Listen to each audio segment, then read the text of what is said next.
Ladies and gentlemen, we're leaving Downing Street for the last time after 11 and a half wonderful years, and we're very happy that we leave the United Kingdom in a very, very much better state than when we came here 11 and a half years ago. No, no, no. Shall we go for the hat trick?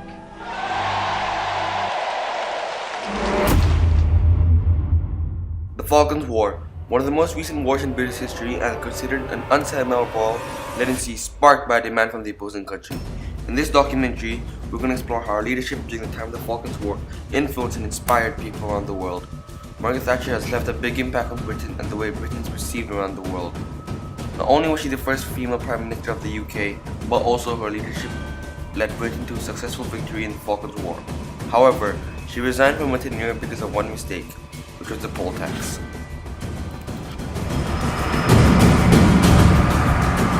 The ladies not for turning.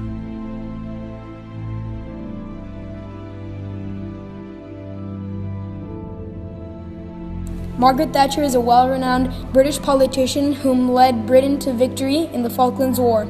She was voted as Prime Minister of Britain in the year 1979. She was married to Dennis Thatcher and had 2 kids, Carol and Mark Thatcher.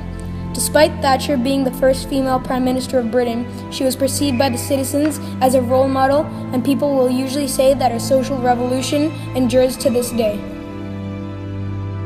To increase prosperity, increase prestige, and a Britain of which we can all be proud.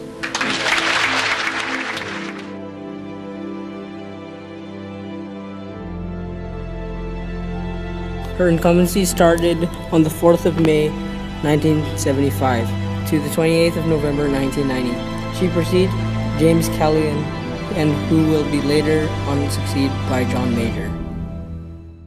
At the beginning of her rise to power, she had very few people on her side, and most nationals would strongly contradict against her actions.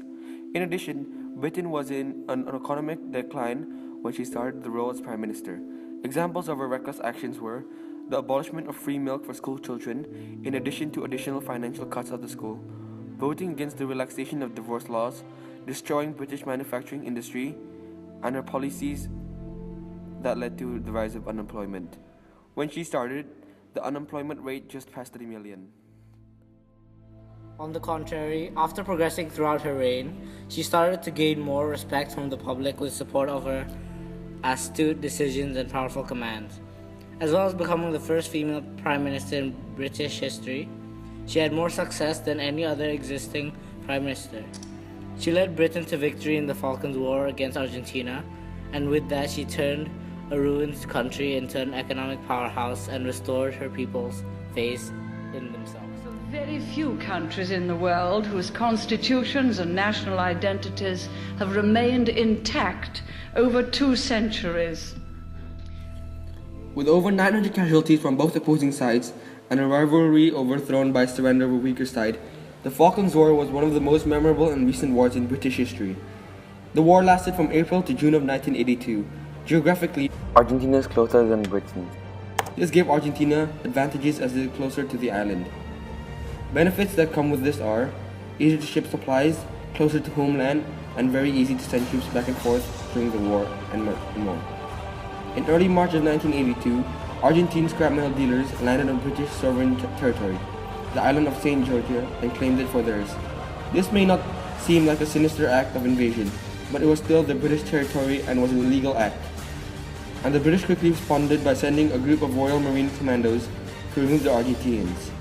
But then on Friday, April the 2nd of 1982, a larger Argentinian force arrived in the Falkland Islands and took over in an attempt to establish the sovereignty that had long claimed over them. The Argentine military was led by General Leopoldo Galtieri.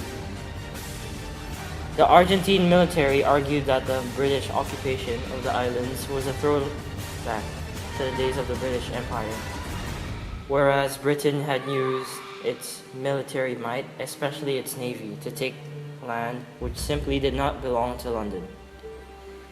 The argument held by the Argentine government and also by many people in Argentina was that the islands being around 200 miles to the east of the Argentine mainland, belong to the nearest country of any importance, which is Argentina. Islas Malvinas, el 7 de junio 1982. Perdonen que hace 8 días que no les mandaba nada, pero aquí nos dijeron que no sale ni entra nada. Yo igual voy a intentar mandar una. Sí. Me llegó telegrama del 24 de ustedes y de Cristina, y también me llegó ayer uno del 29, pero no se entendía nada. No está firmado, pero pienso es de ustedes. La última carta de ustedes, de Mar del Plata, es del 11 del 4, y después nada más. Mi última carta es la que les mandé desde el hospital el 29 o el 30.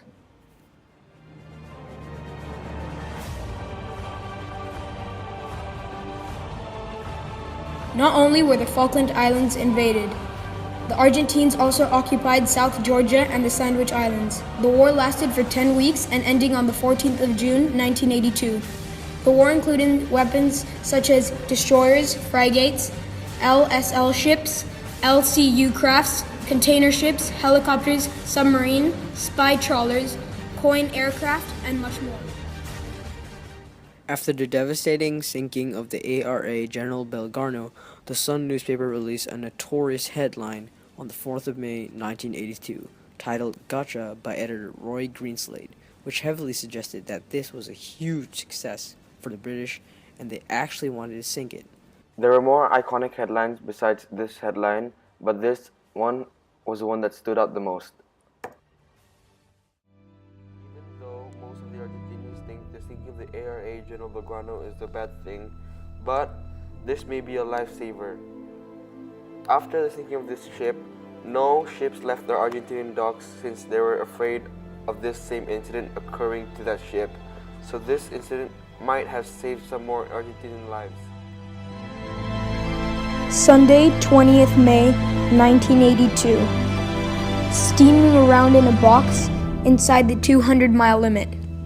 This is the 4th day we've done this now. Boredom has really set in. One day just runs into the next with no difference.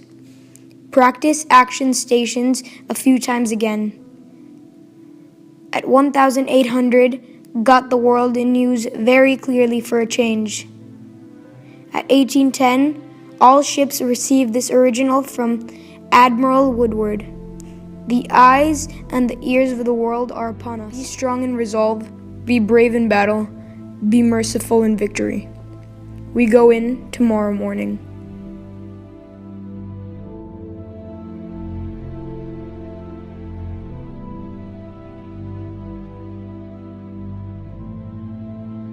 Mrs. Diana Gould in our Bristol studio. Mrs. Gould, your question, please. Mrs. Thatcher. This interview between Margaret Thatcher and the people about the sinking of the ARA General Belgrano shows how Margaret Thatcher actually felt when she commanded the 3 torpedoes to sink the ARA Belgrano, and whilst only 2 of them impacted the ship. She quite often referred to that the ship was a threat to the British force, even though it was outside the exclusion zone, which was an area that the British made, and they stated that if any opposing ships went inside it, it had to be sunk or destroyed, since it will be a threat to Britain and its force. In those areas, if they represented a danger to our ships, were vulnerable. When it was sunk, that ship which we had found was a danger to our ships. My duty was to look after our troops, our ships, our navy. And my goodness me, I lived with many, many anxious days and The Falklands War left a big impact upon world geopolitics, which is the international relations in the United Kingdom and Argentina. As influenced by geographical features, military thought, medical treatment, and the lives of those who were directly involved in the war. Since creative and smart tactics were used during the war, this left an inspiration for other forces to replicate or improve on those tactics during different wars later on. Without Margaret Thatcher as Prime Minister, the war will obviously have a completely different outcome. Throughout the 40 years from the beginning of her tenure, people's opinions would slightly change, but I think each generation has a different opinion on her. Even to this day, tension between Argentina and Britain still builds up because of the events of the Falklands War.